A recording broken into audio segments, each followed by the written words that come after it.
Greetings, distinguished guests, and thank you for this opportunity to say a few words at this year's event 201, the high-level simulation exercise for pandemic preparedness and response, hosted by Johns Hopkins Center for Health Security, the World Economic Forum, and the Bill and Melinda Gates Foundation. The scenario you will be presented with this morning could easily become a shared reality one day. I fully expect that we will be confronted by a fast-moving, highly lethal pandemic of a respiratory pathogen. The question is, are we prepared to globally respond to the next major pandemic event? Are we ready to cooperate and perform across countries and across sectors to face such a threat?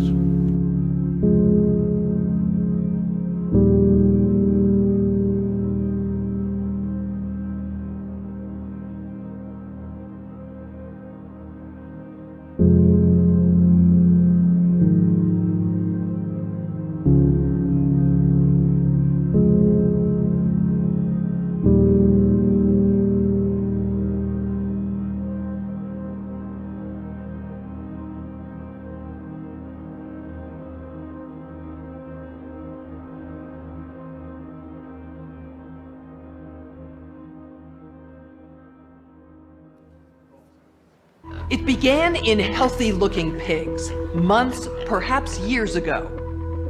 A new coronavirus spread silently within herds. Gradually, farmers started getting sick. Infected people got a respiratory illness with symptoms ranging from mild flu-like signs to severe pneumonia. The sickest required intensive care, many died. At first, the spread was limited to those with close contacts, healthcare personnel, co-workers, and families. But now, it's spreading rapidly throughout local communities. International travel has turned local epidemics into a pandemic spanning the globe. Just 3 months ago, CAPS started in South America, but has now reached several countries with more than 30,000 cases and nearly 2,000 deaths. Good morning, and thank you all for being part of this Pandemic Emergency Board. We're at the start of what's looking like it will be a severe pandemic. And there are problems emerging that can only be solved by global business and governments working together. As important background for this discussion, we want to start the meeting by viewing this news story that just aired on Global News Network.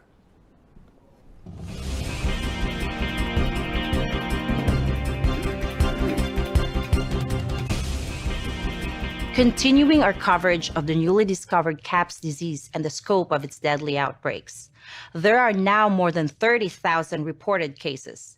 Experts warn this may be just the beginning of a global problem. GNN science reporters have produced a video about what we know so far about CAPS, the virus, the outbreak, and the resulting chaos.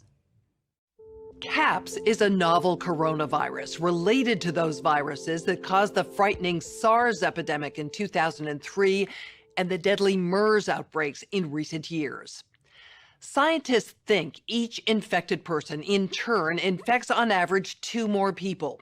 This disease is proving more transmissible than SARS or MERS and about as contagious as influenza. Essentially, the cumulative number of cases is doubling every week. At this rate, we can expect to see 16 times as many cases in a month unless we find a way to interrupt transmission. The virus appears to be spreading rapidly in densely populated and impoverished neighborhoods in some megacities in South America. CAPS is a serious respiratory disease. More than half of the recognized cases have required hospital care, creating a huge strain on healthcare systems. The fatality rate is about 10%. For comparison, CAPS is about as lethal as SARS and 2 to 4 times more lethal than the 1918 influenza pandemic, the worst pandemic on record.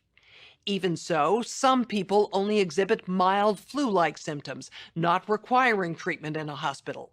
Alarmingly, those people are able to walk around and spread the virus, not realizing they are doing so. Even worse, international travelers have been arriving at their destinations symptom-free, but within a matter of hours, becoming ill. Travel-related cases have blossomed into outbreaks in a number of locations and have quickly grown faster than health authorities could respond and contain them. In other places, physicians have quickly recognized the symptoms of CAPS and have been able to isolate infected individuals and avoid an outbreak, for now.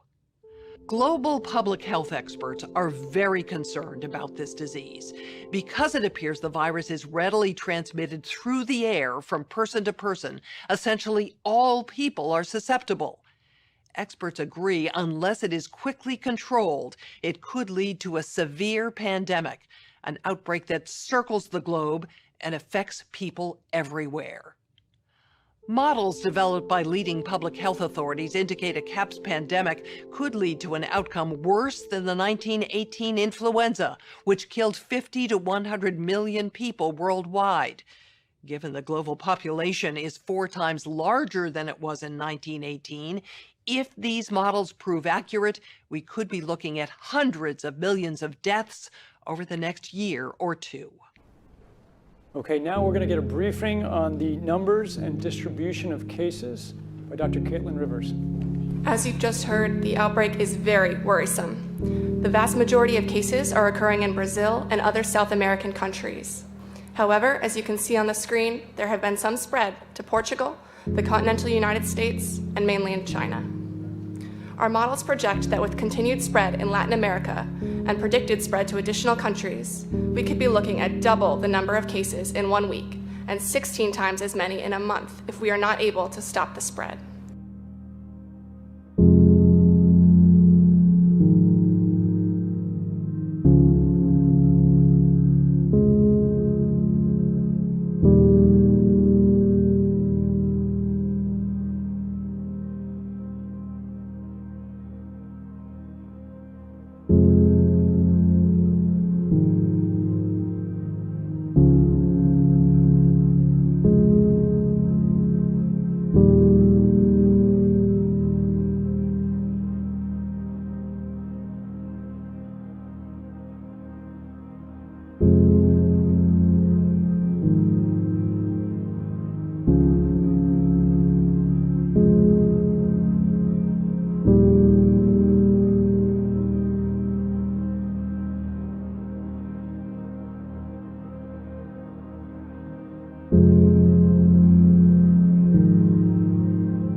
All right, we want to show you the latest news on the impacts of the pandemic on trade and travel, which will be the focus of this discussion.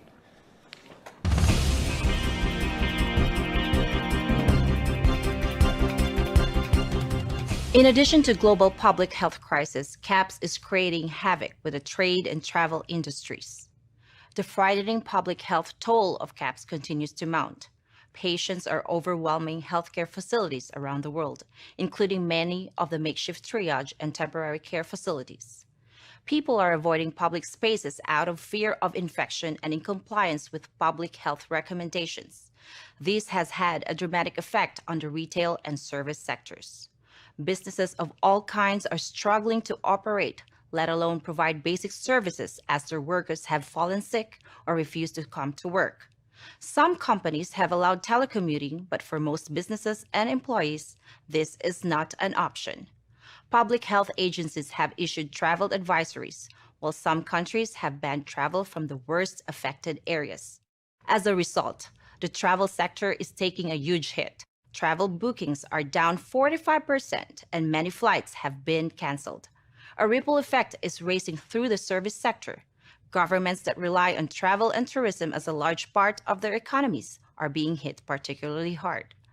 Consumer confidence has fallen dramatically, and people are delaying or canceling discretionary purchases. As a result, manufacturers are scaling back production on many goods. On the other hand, staples like food and medicine are being hoarded. Mandated border closures and trade restrictions are creating severe localized shortages. The Purchasing Managers' Index suffered its sharpest decline in 50 years, a leading indicator that markets are preparing for a prolonged period of economic disruption.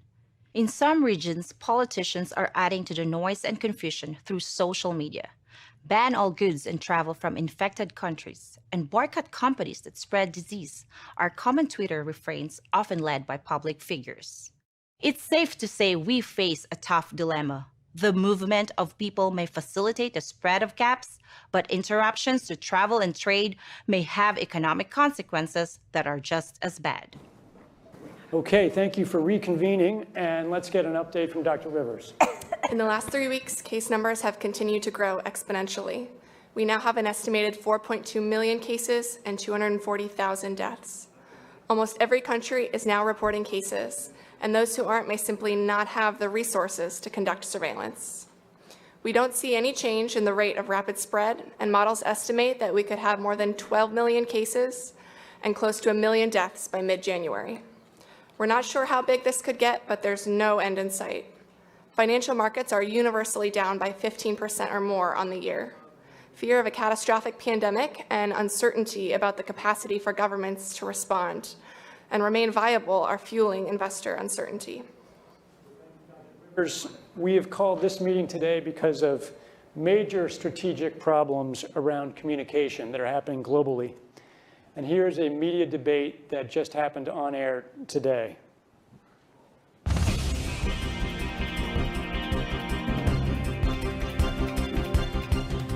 Alarming news emerging from social media companies today about the CAPS pandemic. Twitter and Facebook are reporting they've identified and deleted a disturbing number of accounts dedicated to spreading disinformation about the outbreak. For more on this, we go to our correspondent, Catalina Parks. Jen, these accounts were created by several state-sponsored groups intending to sow political discord, and some individuals are seemingly seeking to gain financial advantages.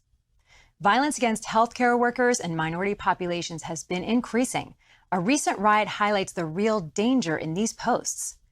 Countries are reacting in different ways as to how best to manage the overwhelming amounts of dis and misinformation circulating over the internet. In some cases, limited internet shutdowns are being implemented to quell panic. Global health experts have highlighted that dis and misinformation are wreaking havoc on the CAPS response. Health workers are under attack in a number of locations due to rumors that they are purposely spreading the disease. And response efforts in many places have had to be suspended because of concerns around violence. Pharmaceutical companies are being accused of introducing the CAPS virus so they can make money on drugs and vaccines, and have seen public faith in their products plummet. Unrest due to false rumors and divisive messaging is rising and is exacerbating spread of the disease as levels of trust fall and people stop cooperating with response efforts. This is a massive problem, one that threatens governments and trusted institutions. Polls have shown that mis and disinformation are ubiquitous. At least 90% of the public has been exposed to these messages. At the same time, misinformation messages come from a variety of sources, even government officials. And often governments are contradicting one another.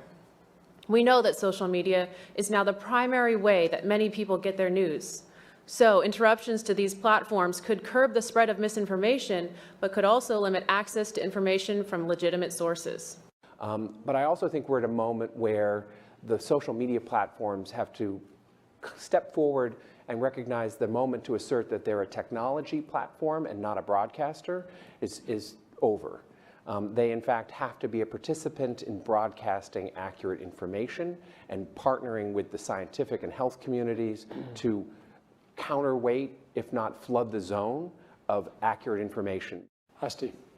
So looping back into the trust barometer, last year in Davos it was released that trust in traditional media sources has grown, while trust in social media sources has gone down, specifically after the last elections in the United States. So I think one of the ways that we need to approach this is to make sure that we have the right representatives on traditional media networks in order to portray our side of the story and make sure that there isn't misinformation. And another topic is, I mean, our industry, there are indications meanwhile that we are getting this social conspiracy theory topic, that we are part of this conspiracy theory, that we are supporting this, that wealthy countries will spread out caps to poorer countries. And this is a clearly thing of social media that could be directed via clear crisis communication and confirmed and regular updated information. Before there's misinformation and there's some belief. People believe, this is a man-made, some pharmaceutical company made the virus. So there are some violations and even, death is because of this misinformation. But having a source, a national source, an international source, other trusted sources, and really guiding everybody towards that information is one of the most effective ways to deal with a situation like this. Great, so that concludes the exercise portion of the event. How did this pandemic turn out? Please watch this epilogue video and you can see the outcome.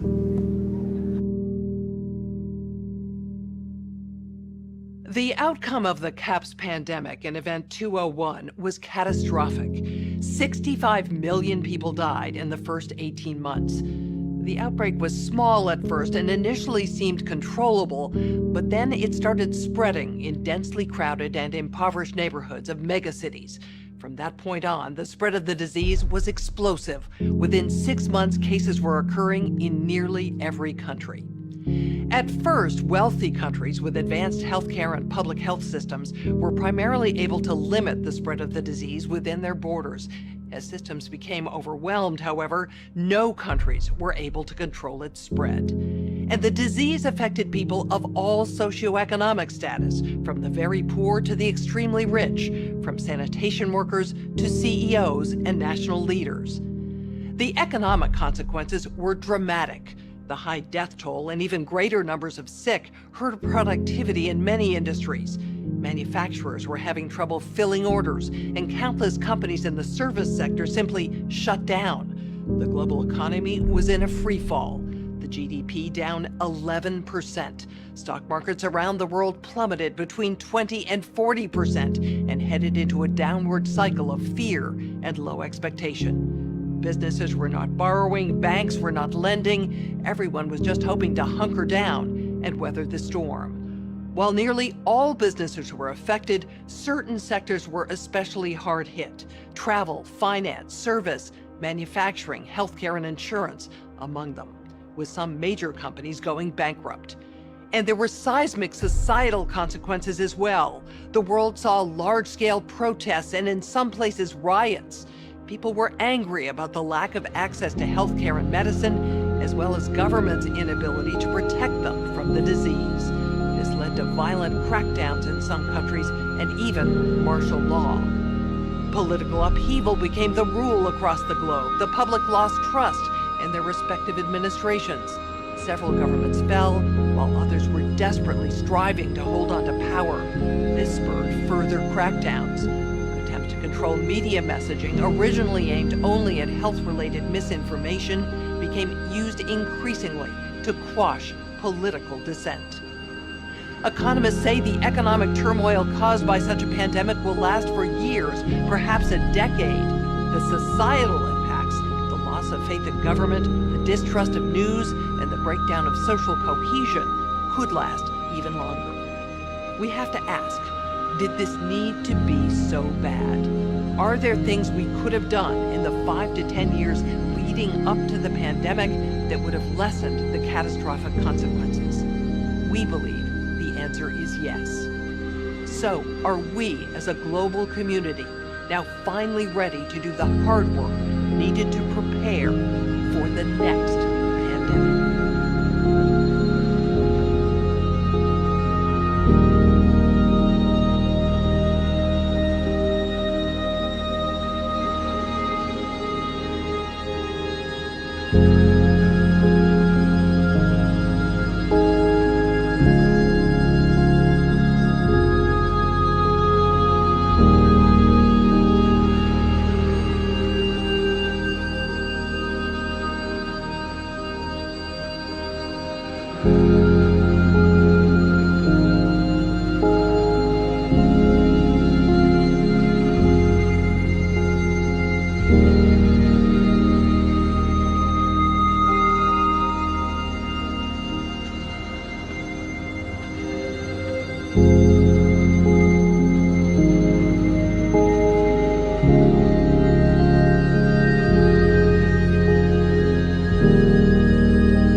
This is how predictive programming works. I talk about it all the time, about spells and witchcraft and black magic. By telling us what they're going to do, by doing it, it enhances the spell.